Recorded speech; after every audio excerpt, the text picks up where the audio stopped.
And in my view, it's underlined again the joy that we have being able to live on the island continent that is Australia. Because, yes, you have seen the news over the past few days of what is a tectonic struggle between Israel, its right to exist, Iran, a country of significant wealth and power that has done all it can to try to take down Israel. Israel, of course, first hit Iran in the past couple of days, trying to go after their nuclear program. Iran then, of course, responded with a whole series of targeted drones as well. Much has been said over this weekend, but I'm not going to toss over the hot coals of this. But, of course, Benjamin Netanyahu, who is, of course, responsible for what is happening to both the north and the south and now to the east of his country right now, well, he, of course, is standing up for his own nation, and the world has been dealing with said consequences, particularly after, of course, the horrific attacks from Hamas in October 7 a couple of years ago. But forgive me for saying, one of the joys of living this far away from many of the world's trouble spots is that every now and then, while we can have an opinion and a view on global issues, sometimes, just sometimes, Australia does not always need to be on the front foot in the global discussion about who's right, who's wrong, who we help and who we don't. And believe it or not, I agree with the Prime Minister when he was quoted saying this weekend about this very situation. That, put simply, we do not play a role. Now, I know for some people, they believe that as part of the community of nations, we play a role. But essentially, of course, the nation-state of Australia is not involved in the tectonic struggles that take place in places like the Middle East. In fact, here is part of what the Prime Minister had to say about this weekend while making his way towards the G7. Australia does not play a role in this territorial conflict. And to be honest, that, I think, is where the Australian government's position should be. But there are those who believe, as part of the community of nations, we should speak as loudly about every single issue that happens all over the world in real time, because technology means we are able to watch things happening on the other side of the world in real time, no matter how positive, no matter how ghastly they happen to be. And a perfect example of that is the Foreign Minister, Penny Wong. Now, there is no doubt about what she believes. There is no doubt about how she is clearly no fan of the Israeli Prime Minister or the Israeli government. We know that. But in part, what she has had to say is that despite the fact that we are talking about Iran, which is an existential threat to Israel, and Israel, obviously, bracing itself for the response to dealing with the threats in Iran, she has said, while they have a right to self-defence, restraint is absolutely needed. Now, I always find this amazing, the selective moral view that Australia, through its government, takes when it comes to issues overseas, and issues particularly involving this part of the world. This is what she had to say today as, again, the Prime Minister says, we're not involved in this, right? Put simply, yes, OK, if we have a view, it's a view on the side, but we are not part of this, OK? We're not helping, we're not opposing, it is just another part of the world's problem. But then you have the woman who, of course, in diplomatic circles, would be just as comfortable discussing redrawing the maps of the world as anyone at the United Nations. This is what she had to say, I think, on Taxpayer Telly this week. Israel has a right to self-defence. It does have a right to self-defence. We urge de-escalation, we urge restraint, we urge dialogue and diplomacy. But the joy of being as far away as we are is that we can see with some perspective the multiple angles there are on military conflict that does not involve us as a nation state. And there is, as you can see below, the wars within wars.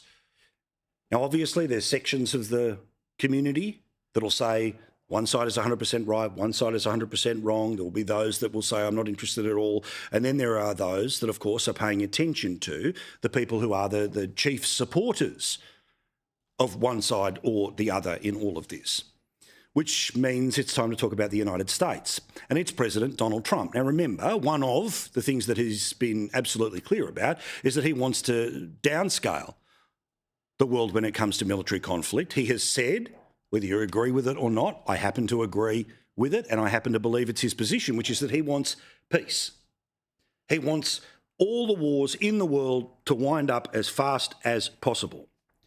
And the reporting late last week was that before the strike from Israel to Iran took place, that he did not want that to actually take place.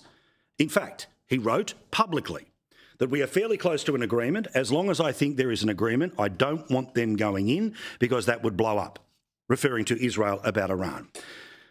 Might help it, actually, but also could blow it. And then once the strikes of Israel towards Iran and the retaliatory strikes of Iran to Israel take place, we then have the scenario of key backers of Israel speaking about the president's position here, that basically the Trump administration is now in a position where they are saying publicly they're going to back Israel all the way on what they previously had said they should show caution about, which was whether to take it to the hot war level with Iran. Senator Lindsey Graham applauded the Trump administration's handling of the nuclear issue without getting people killed. Yeah, we're trying, but sometimes you got to do what you got to do, says Donald Trump.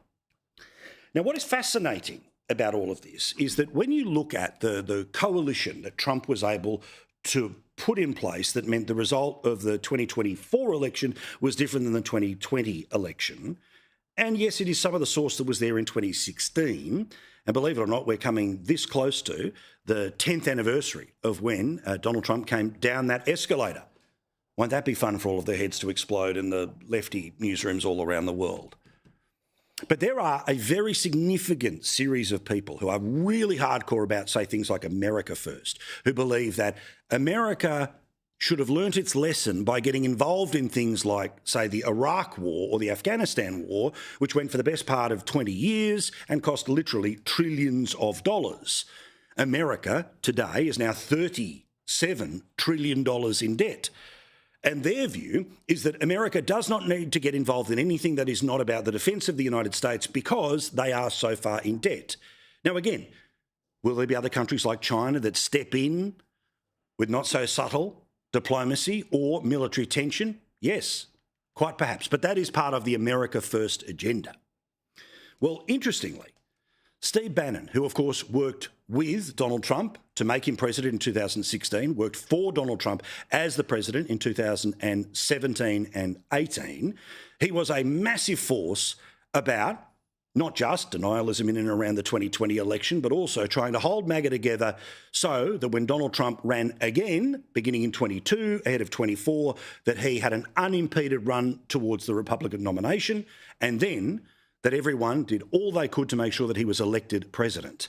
So take note, not of what you agree with, but of what some very significant people are saying in and around the orbit of the president. And no one, and I mean no one, gets MAGA like Steve Bannon gets MAGA, because in many ways he leads MAGA on Trump's behalf. We don't oppose Israel being Israel first. We get it. They should be Israel first. But we have to be America first. We have to do it. Right now, this third world war is all-encompassing, just like the First World War and just like the Second World War. And it's playing out in the streets of the United States of America. Now, again, the way the world has worked since the end of World War II is that the United States, being the leader of free nations, literally having the United Nations building in New York, let alone being a significant defender all the way around the world of freedom and its values, is something that people like Bannon say needs to come to an end. Not that they should give up on their freedom, but the idea that they are the supplementary force that defends everything everywhere. Hence why there is the endless pressure from MAGA world that countries like Australia, which are put simply, always had at the heart of the plan, that if it really got in trouble in this country, that it would be the United States that would be coming to back us up, that they would be able to tenfold be able to put on the ground what we have here in Australia. So as we contemplate the way the world works and how difficult things can be on the other side, never, ever, ever lose sight of how amazing it is in this country.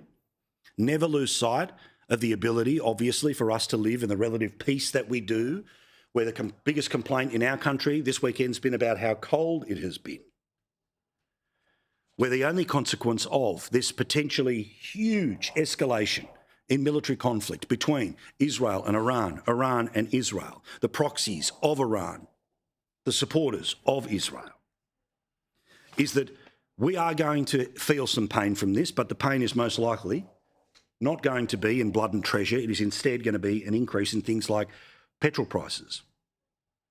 Shane Oliver, speaking to the ABC as the AMP chief economist, said that if oil prices are sustained at these higher levels, there could be a flow-on of about 12 cents a litre when it comes to Australian petrol stations. Of course, petrol, if it continues to go up, will feed into inflation. If inflation starts to go back up and we go above the 3%, then are we going to see interest rates definitely not be dropped, but maybe go higher? Well, that is one of the consequences. That is apparently one of the justifications, as opposed to the poor economic management of the government that's freshly been re-elected, as to why interest rates were as high as they were for as long as they have been. When Russia invaded Ukraine in early 2022, the ensuing war disrupted global oil and energy supplies in a major way.